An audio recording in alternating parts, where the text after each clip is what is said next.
اگر ایک political party جو ہے وہ دوسرے پولیٹیکل پارٹی کے لیڈر کی فحش ویڈیو بنا سکتی ہے تو دوسری پارٹی بھی ایسا کر سکتی ہے.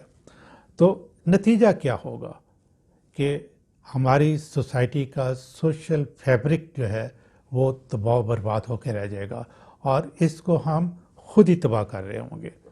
اور جب لوگ اپنے بچوں کو بتائیں گے کہ یا پولیٹیکل پارٹیز کے جو لیڈر ہیں ان کے بچوں کو بتائیں گے کہ تمہارے بابا یا تمہارے ماما نے یہ ویڈیو بنائی تھیں تو کیا وہ شرمندہ ہوں گے؟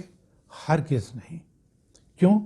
کہ وہ اس چیز کو ذہنی طور پہ اڈاپٹ کر چکے ہوں گے، ان کے لیے یہ عام بات ہوگی. تو پھر کیا ہوگا؟ ہم اور ہماری سوسائٹی سارے بےغیرت ہو چکے ہوں گے. ابھی میں نے ذکر کیا کہ جھوٹ کی ایک قسم یہ بھی ہے کہ سچ اور جھوٹ کچھ بھی سنیں بغیر تحقیق کے آگے پہنچا دیں.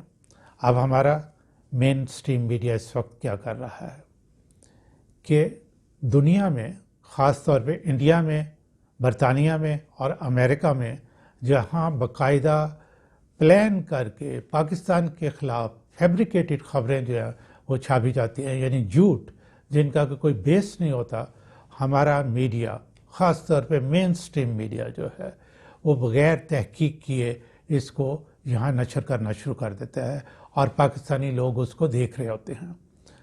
یہ ان کی، اور یہ وہ بھول جاتے ہیں کہ اس سے ہم اپنے ملک کو کتنا زیادہ نقصان پہنچا رہے ہیں. لیکن ان کا کام ہے سنسنی پھیلانا اور پیسے کرنا.